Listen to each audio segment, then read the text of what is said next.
20% or more on car insurance. Everybody knows that. Did you know there is a list trick? Trick number one. Look at over there. Ha-ha! Latest outlook. Geico. Yes. Discover Axe Daily Fragrances. Created by the best perfume designers in the world. To complement your style. Experience Axe redesigned. Jimmy is perfecting the recipe for the world's number one. Now we've introduced real honey. So come springtime, don't get between these guys and that barrel. Jimmy and honey, and also try Jimmy maple. The pistachio. The shell kind of looks like a tiny eagle beak with a little green tongue inside. That's like French kissing freedom, right?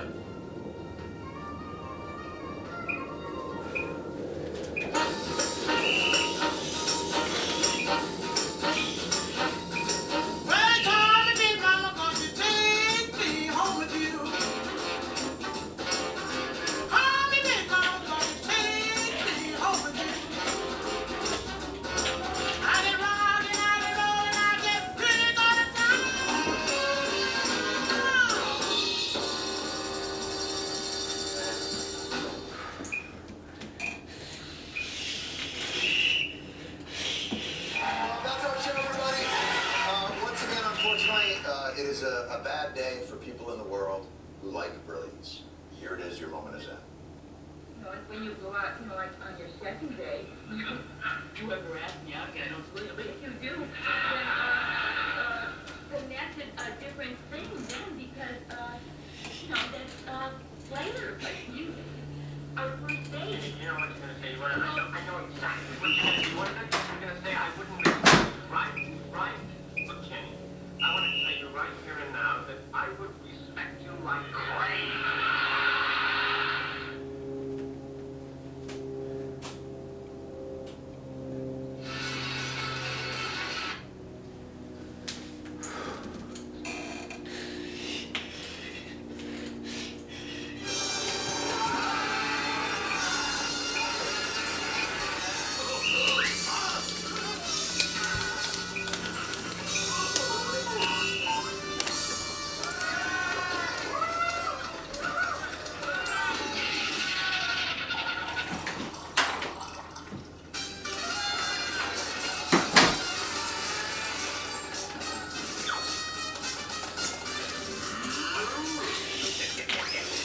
Whatever holiday you celebrate. Star of David. I'm the one who looks Jewish. Bunches of cake. Enjoy it. Great.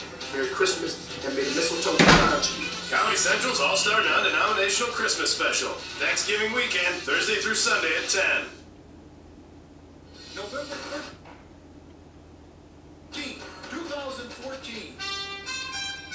From Comedy Central's World Views headquarters in New York, this is The Daily Show with Jon Stewart.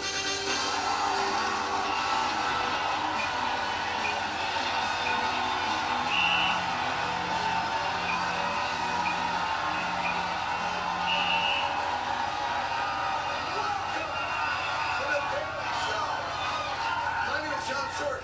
We have a program tonight. A great show.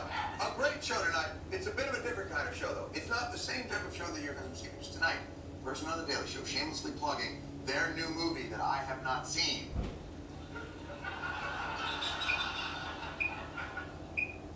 Is me. Bullshit! Look at that. Devil may care. I have a devil may care attitude and very little voice left. The producer and correspondent, Jason Jones, who started this whole mess by going to Iran in 2009, interviewing journalist Maziar Bahari for a field piece, which was then used against Maziar Bahari when he was held in solitary confinement for 4 months following the 2009 Green Movement protest.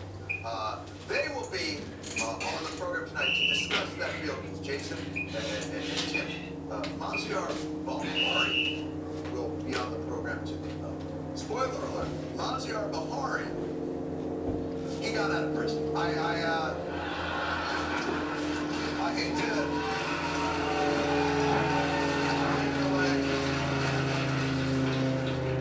give away the ending. Maziar Bahari, of course,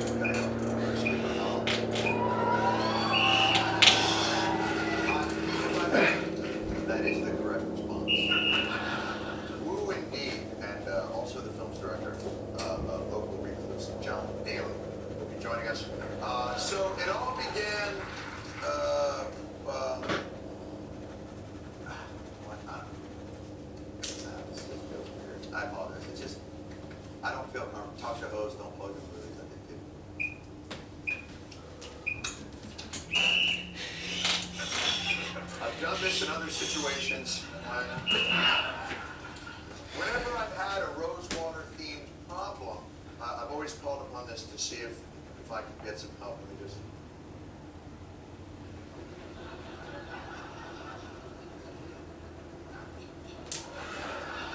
Come on.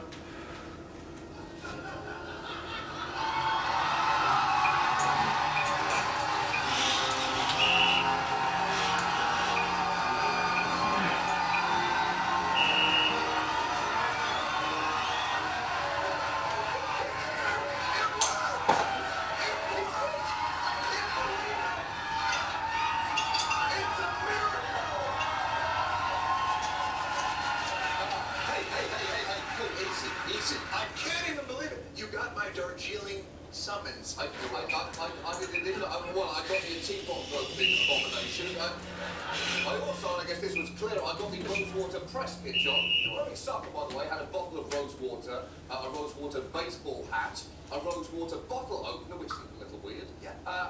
And of course, a hand-scrawled note begging me to come over here immediately. So here I am. Well, This is it. that was really only I did it. in your case, but I'm glad you did. Can you do the show? Can you I think we've already seen I can do that.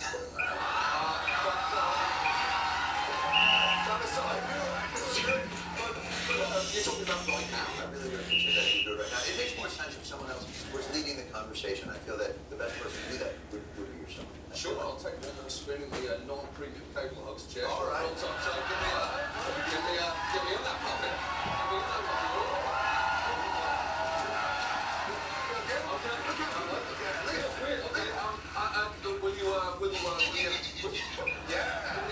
Give me the song. Give me the song. Okay, yeah.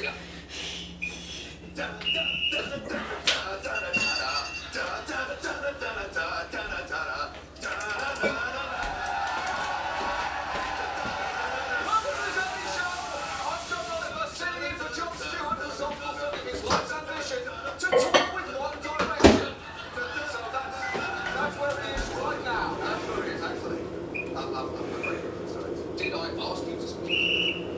Did I say that you could speak? Was it like this? If you asked me to do this, we're doing this my way. Welcome back. So, how did Rosewater begin? Head of Iran's 2009 election correspondent Jason Jones and producer Tim Greenberg went to Tehran, bringing back this amazing series of field pieces. I had come to Iran to learn what this country we've been cut off from for decades was all about. I immersed myself in their customs, their food.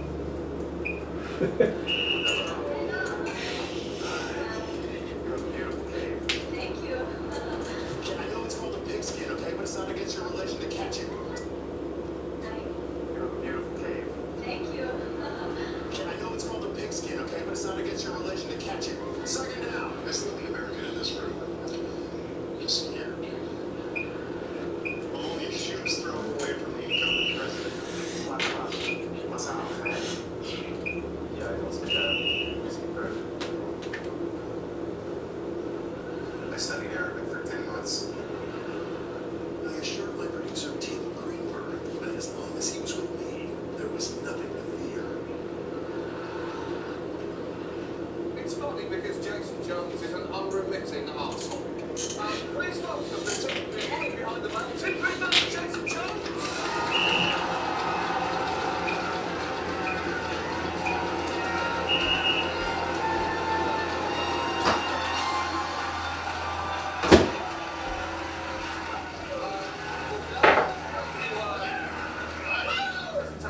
Take it down 5 notches. Yeah.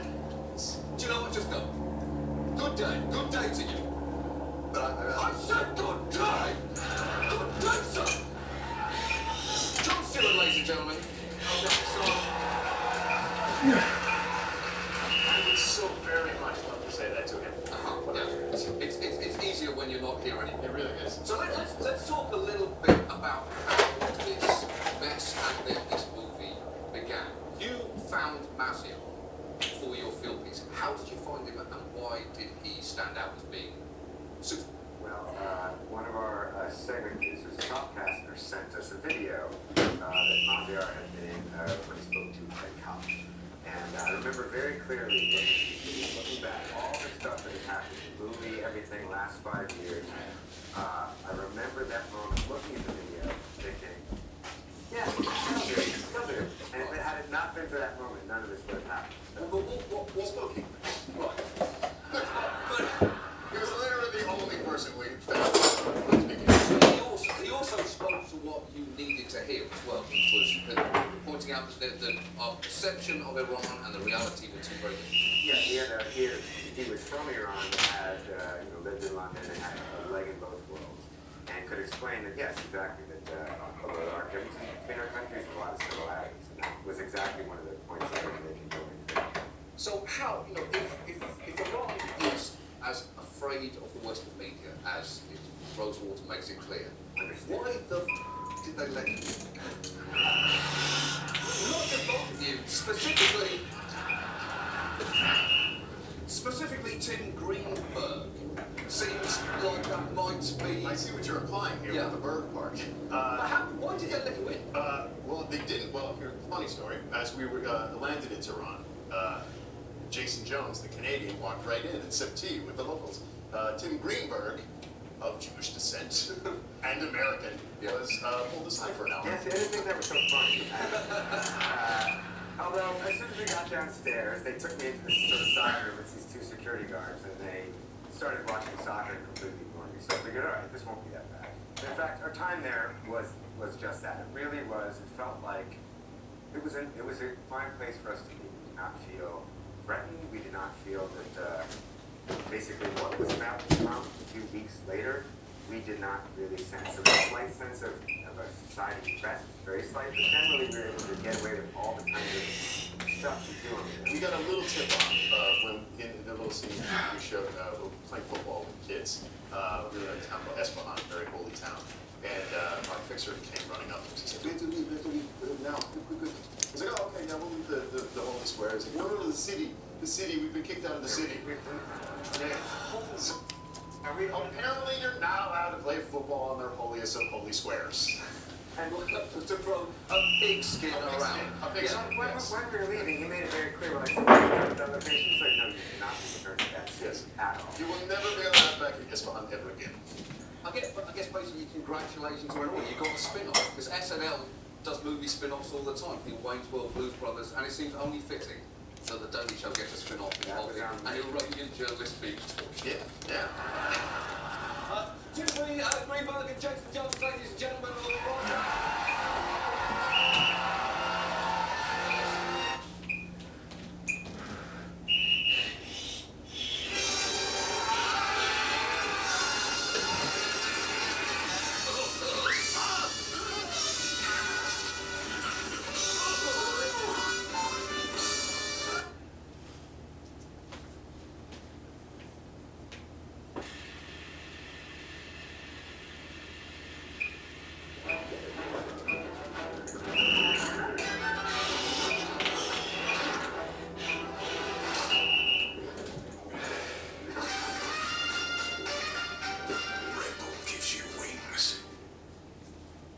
Handsome guy. Does what I'm wearing turn you on? Yeah, tickles. All new Tosh.0, Tuesday at 10, or catch it on the app. Stop looking at my... November 2014. On Comedy Central's World Views headquarters in New York, this is The Daily Show with Jon Stewart.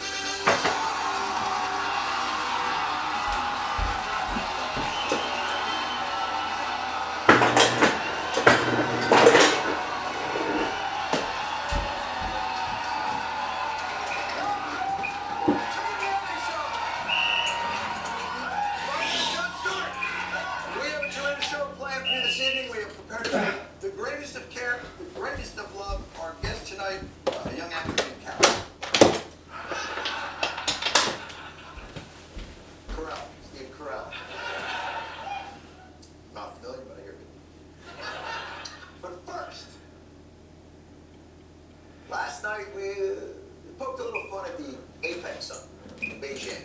We're making world leaders wear goofy clothes and displaying believe pyrotechnics professionals refer to as fireworks out the yin-yang. But fair is fair, there were some results. President Obama and President Xi Jinping of China announced a major deal on climate change. The world's two biggest polluters agreed to reduce their carbon emissions. Oh my God, that's... I had no idea that was going to happen. The less carbon emissions from the world's largest polluters. This calls for a celebration. I said, no. The fireworks thing is actually working. Okay. I think this deal is going to call for a bit of a cultural shift. But listen, this is great. So obviously you can't do anything real about the environment without China on board. Which brings us to our next issue. Chinese gangs are being accused of smuggling huge amounts of ivory from Tanzania with the help of Tanzanian officials. Chinese embassy staff were major buyers of their ivory. The consignments of ivory were sent to China in diplomatic bags on the presidential plane. Ivory sent diplomatic bags. What's that in my bag? No, it's not an elephant tusk. It's a giant dildo. Not made of ivory. I have a thing for incredibly oversized dildos. If you'll excuse me, the Punisher and I have to catch a plane.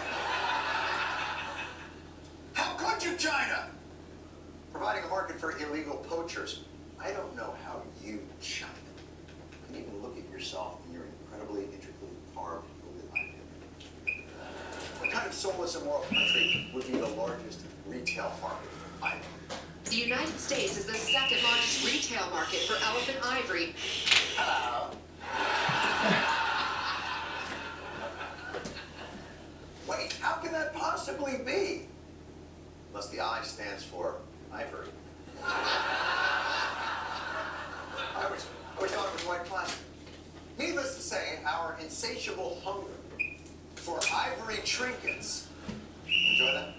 Our insatiable hunger for ivory trinkets is having a catastrophic impact on the ivory's original owners. 100,000 elephants were killed for their tusks over just 3 years. The animals have reached a tipping point, with more elephants killed each year than those being born.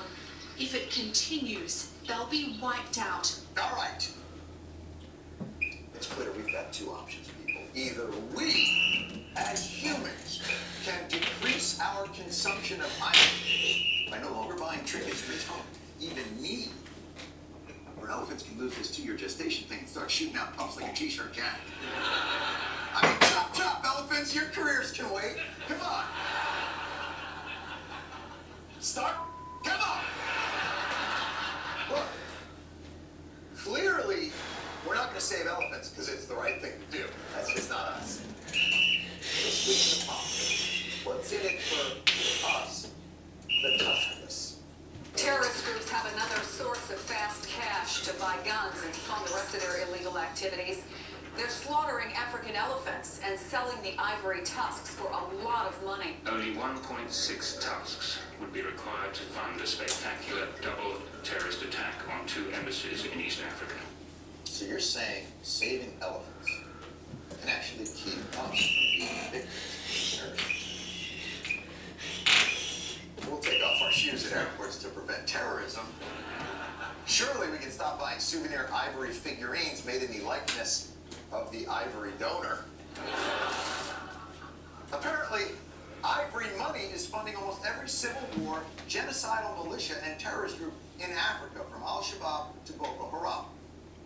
Understand yourself. Didn't the U.S. ban ivory imports in 1989, which I would take?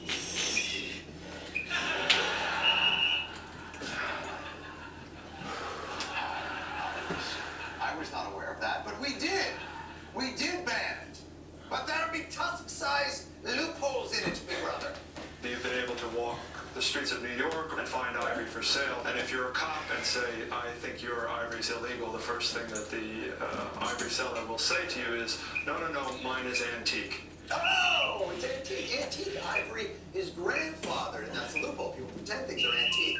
Well, guess what? That's not how our laws work for anything else. You can't say, oh, gee, officer, that cocaine was purchased by my grandmother in 1912. I think we're good here.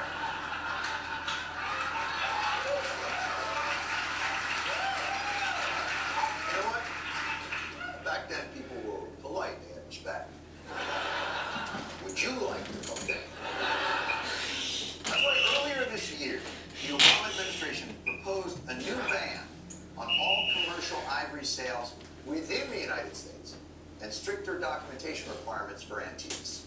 The new regulations, they effectively change the burden of proof? That's exactly right. It shifts the burden of proof from the government to the holder of the ivory to prove any ivory they have is antique. Now, you know Democrats are going to support these rules. There's no animal they won't protect. It's why thousands of 7-year-olds' heads set aside as national lice preserves. But Republicans accept a new regulation from the Obama administration, even one designed to save their beloved mascot. We have terrorist and rebel groups capitalizing on this trade. We need very aggressive action. I just find it horrendous that people are doing this in the 21st century. Nail these people.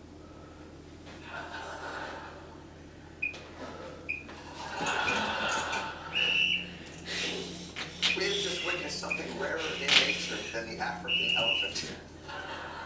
Bipartisan commitment to an issue. No? Of course, it makes sense. It makes total sense. Elephants get preserved. Terrorists get denied funding. What kind of an asshole would be opposed to it? What we are first doing is trying to defeat this ivory ban. Oh, an NR asshole. Oh, NRA, is there anything that you won't try to kill that keeps other things from being killed? Why? Why would you be against something that keeps illicit money out of the hands of terrorists? It's also a firearms issue, but it's really an issue for anybody who has ivory. It's crazy. This investment that you just inherited is worthless. It's going to drive the price of ivory up. Make the owners criminal. Designed to hurt Americans.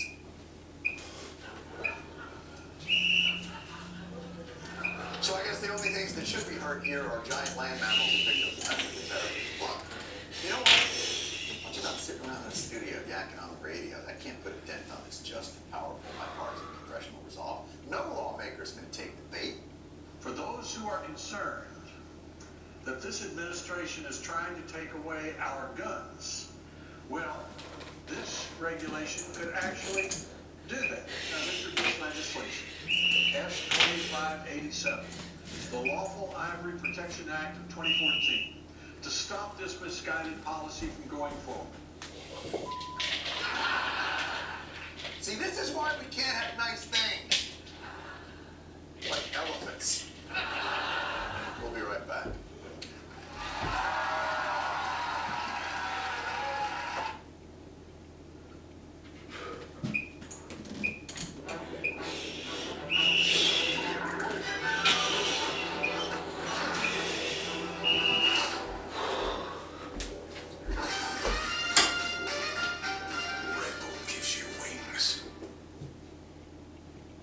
There are more reasons than ever why now is the best time to be on Verizon. 1. Verizon's the largest, most reliable 4G LTE network in the country. That's right, America, with XLTE in over 400 markets. 2. And here's something for families to get excited about. Our best ever pricing with double the data on select plans. And 3. You can now get our best ever single line pricing starting at $45. So get all this now on the network ranked #1 for data performance nationwide. Verizon.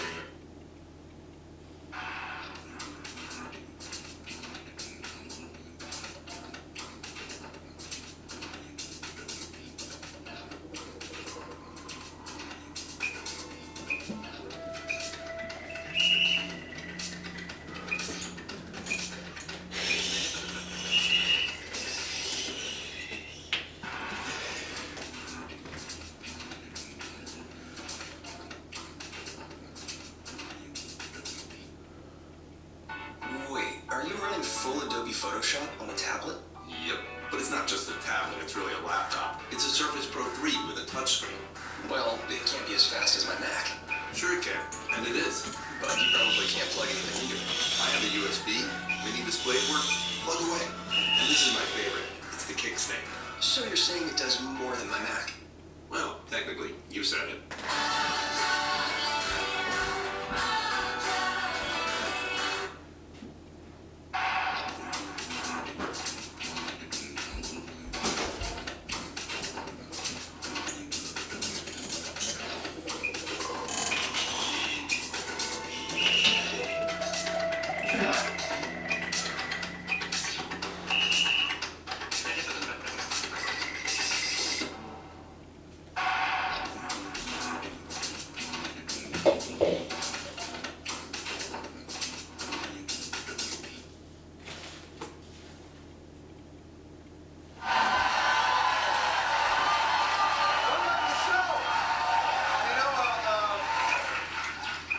We cover a lot of that.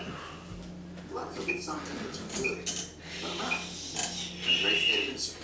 Community organizers were on the ground in their neighborhoods canvassing to encourage people to get out and vote. One of the volunteers, the woman you see here in a purple hoodie sweatshirt, is Minneapolis Mayor Betsy Hodges. She's posing for a photo with another volunteer named Neville Gordon. You know what? That's awesome. It's grassroots democracy at its finest. Or to put that another way.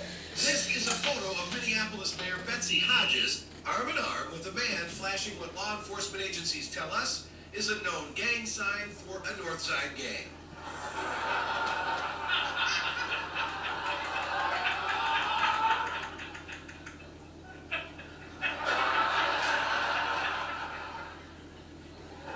That's a gang sign. All this time I've been the lead in it for a notorious gang member. You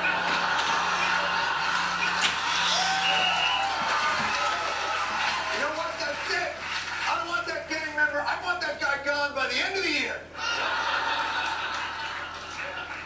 Anyway, KTSB Eyewitness News 5 is taking this story very seriously. Tonight, law enforcement sources alerted us to a photo that has them fuming over the actions of Minneapolis Mayor Betsy Hodges. They want to know why the mayor would take a picture with a convicted criminal while he and the mayor flash gang signs. It ain't politics. It's to warn clown-ass bitches not to snitch.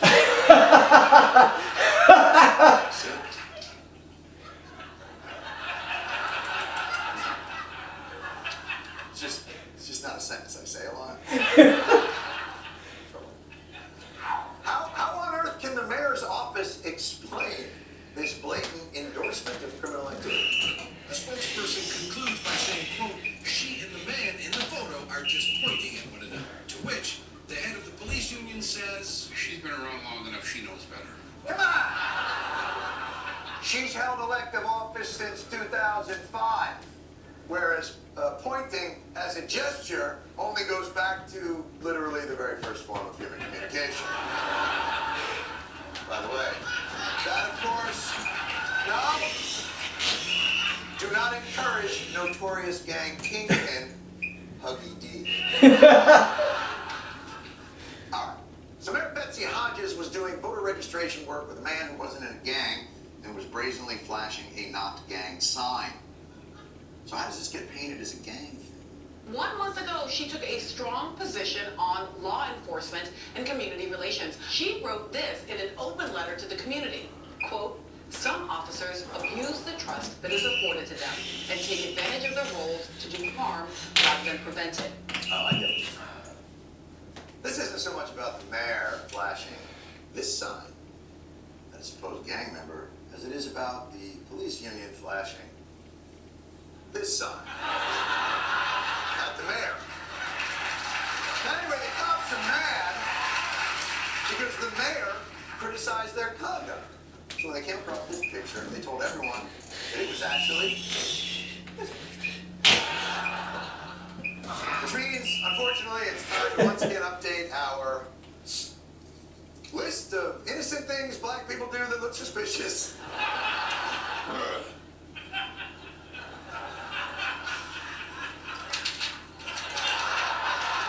Hold on, here we go. Don't wear a hoodie, don't carry Skittles, don't carry keys, don't reach for a wallet, don't drive in a car in a nice neighborhood, don't drive in a car be a passenger in a car. Don't knock on a white person's door. And now, don't point. Which, of course, for God's sakes, means black people, whatever you do, stay away from sporting events. We'll be right back.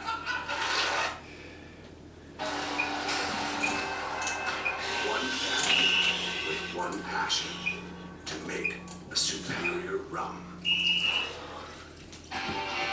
Bacardi, untamed since 1862. We all know someone this year who's done something special. Le parti n'importe où. Moi dessus, moi dessous. En chantant des chansons. C'est si bon. The gift for those who fly beyond. Dire des mots doux. Mais qui en disent en langue.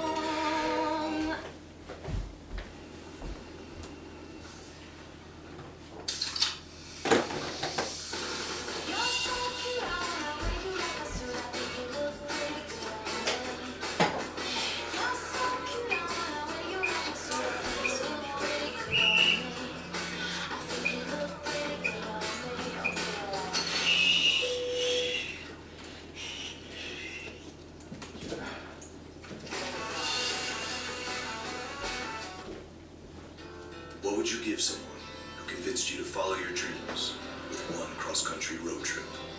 The greatest gift for someone who gave you these moments is to give those moments back. Dewar's, the most awarded blended scotch in history. 3 more days and then we're married. You're coming to the party, right? When family gets back together, Very nice, please. I always play nice. There are no secrets. I mentioned that $5 grand, yo. When I get my income tax check before good. You can't tax Seymour. And no holds barred. Go from this, sir. Your black ass is crazy.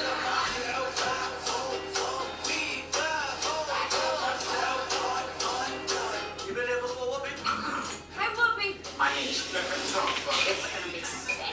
Written and directed by Chris Rock. Rated R.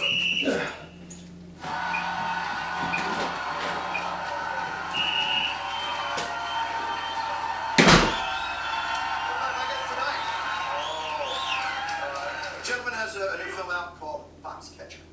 Hey, John.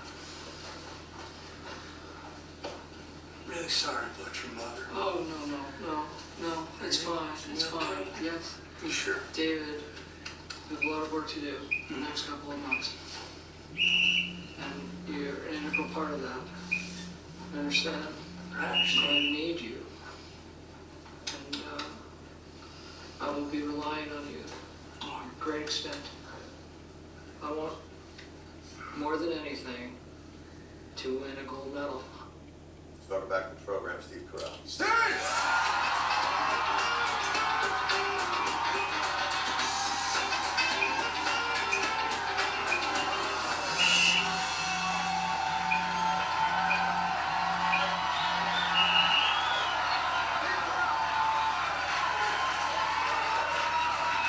gonna have to explain something to me.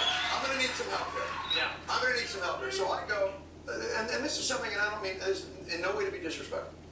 I go to see the movie Foxcatcher. I see the movie Foxcatcher. It's a brilliant movie. Thank you. It's a wonderful movie. The performances are incredible. You're not in it. No. I don't see. I watch the whole thing. They keep telling me Steve Carell, he's great in this. You won't believe it. He's so good. I know you.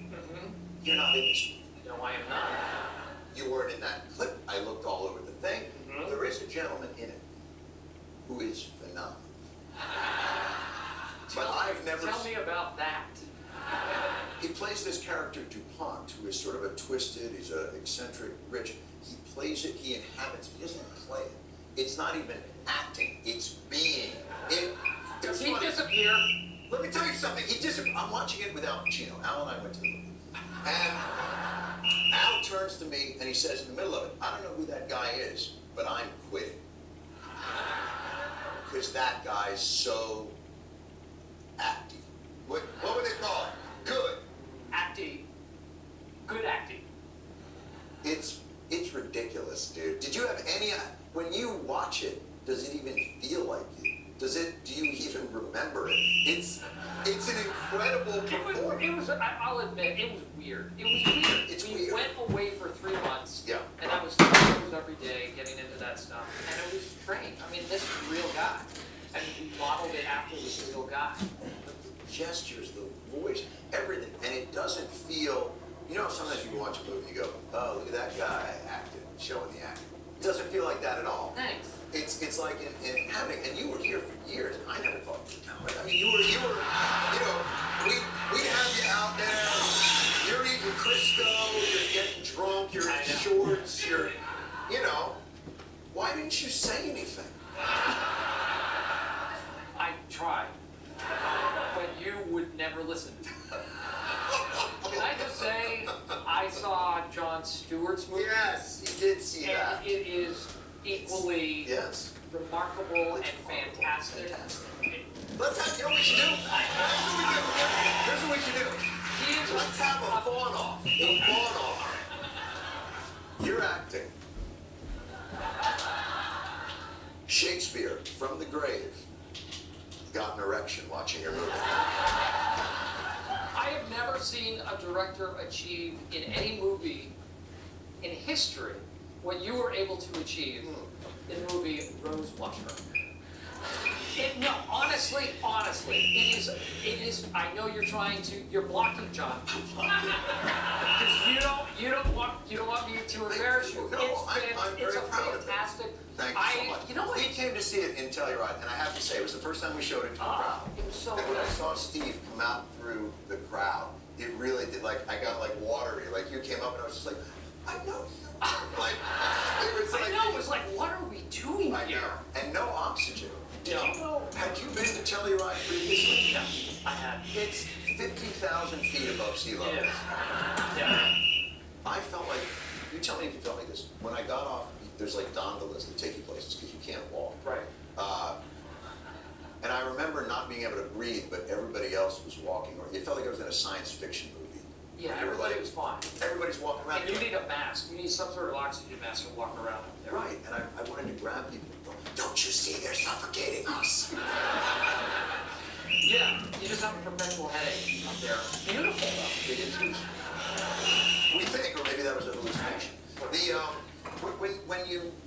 When you go through this process, though, and you inhabit something like this, and it's a dark place for 3 months, and you are not a dark individual. I've known you for a very long time. You are not, right now, this.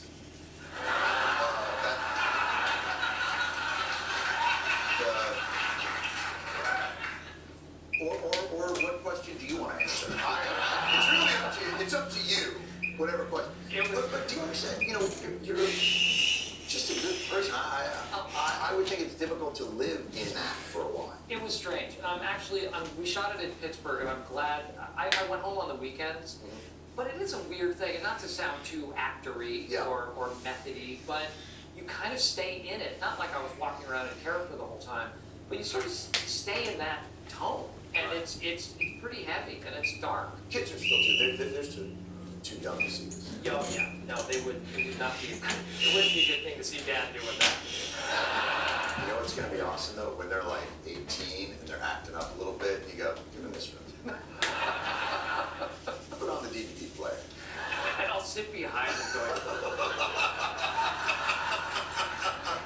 Well, I got to tell you, it's remarkable, and I'm going to say this, and I know you don't want to hear it, but here's how good it works. Oscar the statue will open his arms for his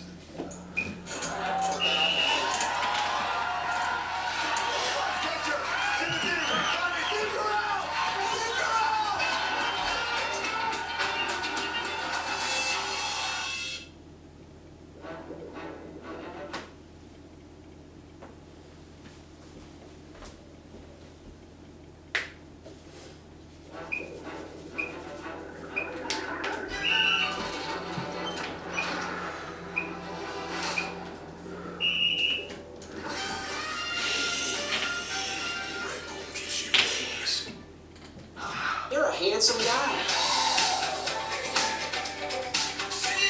Does what I'm wearing turn you on? Turn you on? Turn you on? It tickles. All new Touch.0, Tuesday at 10, or catch it on the app. Stop looking at my...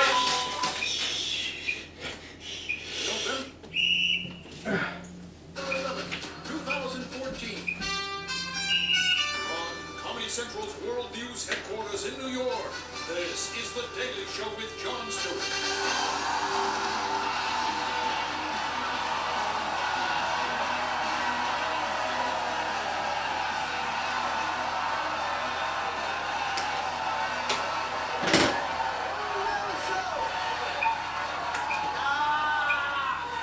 My name's Jon Stewart.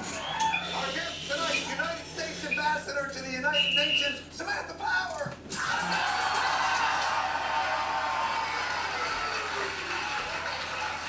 You know, I believe in your cheering. You might have missed what I said. Samantha Power.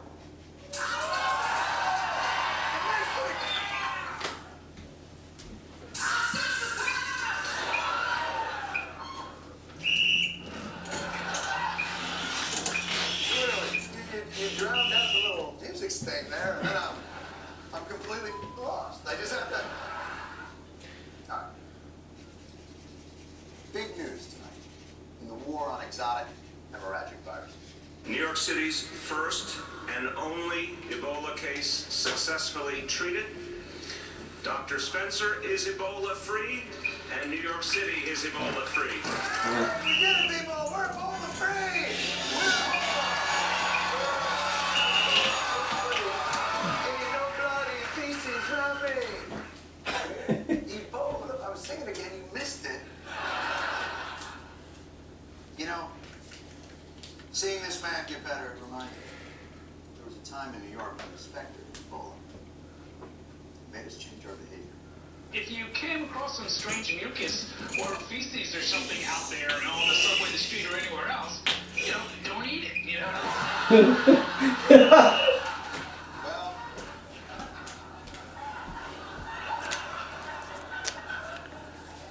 good news, New Yorkers. Soup's back on. And the streets and the subways of New York City are once again a blood and feces buffet. Welcome back. Meanwhile, President Obama finds himself in Beijing for APEC, Asia-Pacific Economic Cooperation Summit. It's an incredibly dry economic conference dedicated to promoting global prosperity through the... What the... Wait. Who breaks out Joseph and the Amazing Technicolor Drummer Corps for an economic summit? What fireworks are you? Fireworks that spell out APEC? Are you kidding me? Although, to be fair, China does the whole fireworks thing for pretty much anything. They love a good firework. You know, the sad thing is, I don't know if you know this, President Obama, he's been pretty bummed out about his political fortunes here at home. I don't know if he's going to be able to get into the spirit of the what though?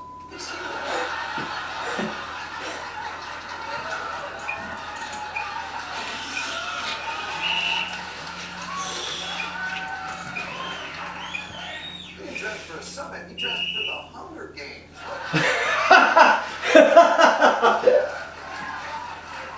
You know, actually, by tradition, it's interesting.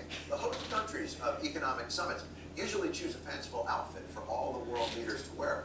It's why I'm glad they're not holding them in France again, because that... like that.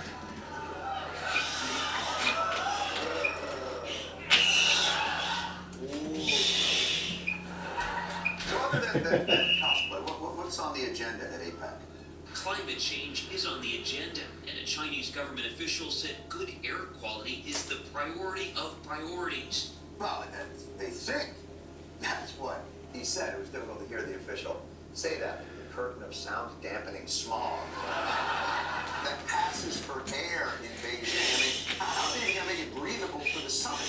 To reduce pollution by about a third, government offices and schools have been closed and factories shut down. You know, it's funny.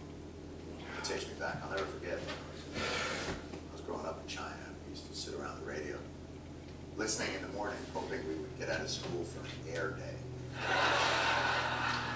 Well, did it work? The skies welcoming President Obama today have been dubbed APEC Blue by residents. Well, at least residents didn't flee in fear of the enormous sky fireball! What is this? Save us, Mother Smog! It burns!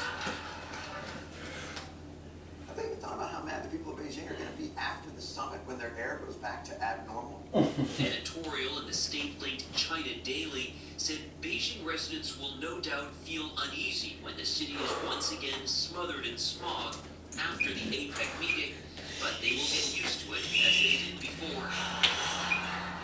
That may be the worst city slogan ever.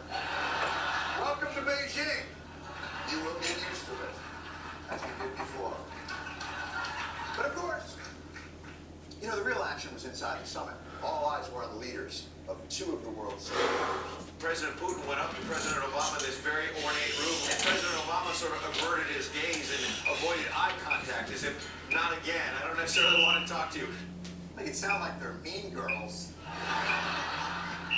And Obama's shading Putin because Putin made out with Brandon when he knew Obama liked Brandon. I mean, little stink eye for the guy who's arming Assad and invading the Ukraine is not necessarily inappropriate, although the Brandon thing stinks. I'm not going to lie, it stinks. By the way, if you think the relationship between Obama and Putin is frosty, check out Japan and China trying to make things right.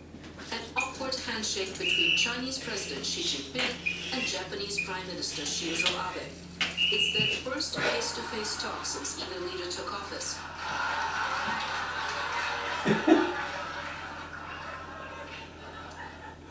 It's nice to meet you. I'd rather be holding my own severed penis than well, rest assured, I am thinking of a severed penis just to get through holding your hand. Anyway, I hope we can work. Still, you gotta give credit to Putin, though. Obama doesn't want to talk to him, but he's still out there trying to make friends. Russian President Vladimir Putin raising some eyebrows of his own for the recently divorced. Vladimir Putin was getting a little too friendly with the Chinese First Lady. He gallantly wrapped a coat around her shoulders at an APEC event. A little bit too gallant, I guess. She smiled politely and then moments later slipped the coat off. Oh my God! She thought Putin just annexed the Chinese president's wife. The guy's an annexing machine. Of course, our president did not escape the wrath of China. President Obama arriving at a dinner at the APEC summit in Beijing, chewing some gum. Well, Chinese bloggers, as you might expect, went ballistic. Yeah, Chinese bloggers went ballistic. Wait a minute. Your bloggers ginned up outrage over something trivial? Maybe our countries aren't so different after all.